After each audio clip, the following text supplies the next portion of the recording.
சங்கீதம் 102. கர்த்தாவே, என் விண்ணப்பத்தை கேளும், என் கூப்பிடுதல் உம்மிடத்தில் சேர்வதாக. என் ஆபத்து நாளிலே உமது முகத்தை எனக்கு மறையாதேயும், உமது செவியை என்னிடத்தில் சாயும். நான் கூப்பிடுகிற நாளிலே எனக்கு தீவிரமாய் உத்தரவு அருளிச் செய்யும்.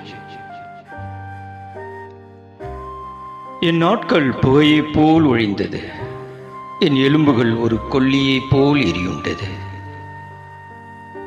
என் இருதயம் புல்லைப் போல் வெட்டுண்டு உலர்ந்தது, என் போஜனத்தை புசிக்க மறந்தேன்.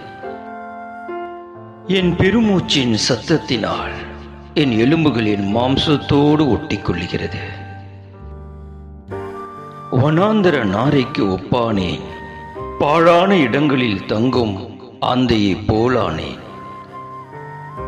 நான் நித்திரை இல்லாமல் வீட்டின் மேல் தனித்திருக்கும் குருவியைப் போல் இருக்கிறேன்.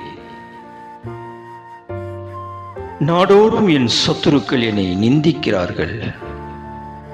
என்மேல் மூர்க்கவெறி கொண்டவர்கள் எனக்கு விரோதமாய் சாபமிடுகிறார்கள்.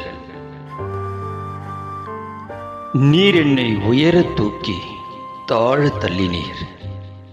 உமது சினத்திற்கும் கடும் கோபத்திற்கும் உள்ளானேன்.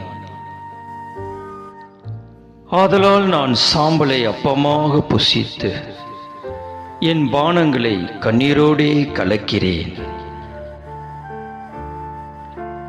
என் நாட்கள் சாய்ந்து போகிற நிழலைப் போல் இருக்கிறது, புல்லைப் போல் உலர்ந்து போகிறேன்.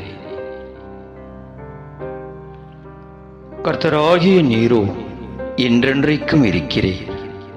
உம்முடைய பேர் பிரஸ்தாபம் தலைமுறை தலைமுறையாக நிற்கும்.